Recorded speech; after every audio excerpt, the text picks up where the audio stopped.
وہ بھی دن تھے کہ یہی مایہ رانائی تھا، نازش موسم گل لالائے صحرائی تھا، جو مسلمان تھا اللہ کا سودائی تھا، کبھی محبوب تمہارا یہی ہر جائی تھا، کسی یکجائی سے اب عہد غلامی کر لو، ملت احمد مرسل کو مقامی کر لو۔ دعوت دینا چاہوں گا مناہل امین، جن کا تعلق national university of modern language سے ہے، اور ان کا موضوع میرے گلستاں تجھے چھوڑ کے جاؤں کہاں۔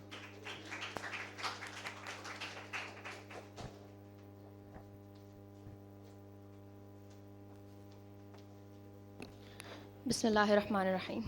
میں کس کے ہاتھ پر اپنا لہو تلاش کروں، تمام شہر نے پہنے ہوئے ہیں دستانے، بجھا سورج ہے جیسے چاند بھی بے نور لگتا ہے، زمانہ پھر مجھے اب طلب منصور لگتا ہے۔ یہ ظالم جس طرح کھیل رہے ہیں خون کی ہولی، فرشتہ اس صدی میں پھونک دے گا سور لگتا ہے۔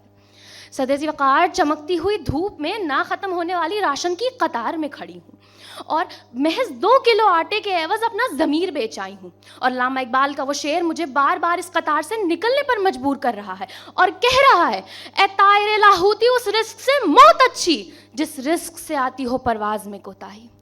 لیکن صدر ذی وقار میں اپنے گھر کی صورتحال دیکھ کر علامہ صاحب کے اس شعر سے معذرت کرتے ہوئے اپنی خودی کے سر پہ اپنی مجبوریوں کے پتھر مارتے ہوئے آگے بڑھتی جا رہی ہوں۔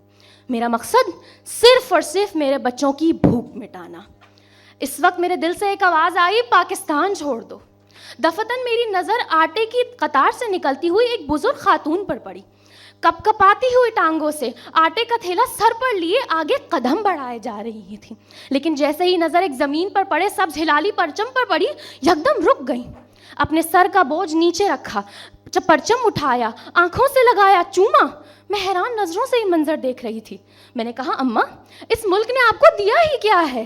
وہ مسکرائیں اور بولی، بیٹی توحید کا نعرہ ہے، امید کا پرچم ہے، میری اپنی دھرتی ہے، میرا اپنا موسم ہے، اس خاک پہ میں قربان اس کی ہی دیوانی ہوں، میں پاکستانی ہوں، ہاں میں پاکستانی ہوں۔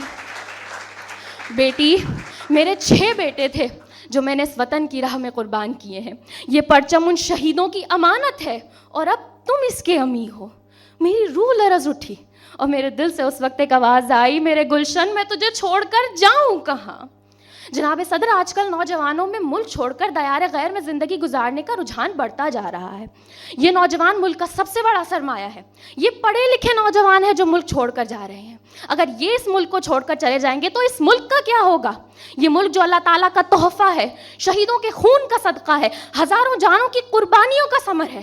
اس ملک نے ہمیں بہت کچھ دیا ہے، اس ملک نے ہمیں آزادی دی ہے، اور آج یہ دھرتی ہمیں پکار رہی ہے، آج اسے آزادی کی ضرورت ہے، اور یہ ہمارا فرض ہے۔ داستان ہے میرے وطن کی داستانوں میں، برباد کر دیا اسے اپنا بن کے بیگانوں نے۔ سنا تھا اوج ثریا پر ہوگا میرا مقدر، عرش سے فرش پر مار دیا اس خیال کو نوجوانوں نے۔ مشرقی سورج تہذیب مغرب سے ضیاء ڈھونڈے، کیا کہوں کیسے کہوں کہ مار ڈالا ان تہذیب دانوں نے۔ سنبھالو سنبھل جاؤ کہ کچھ ہی مہلت باقی ہے، ورنہ ڈھونڈتے پھرو گے اس وطن کو آستانوں میں۔ شکریہ۔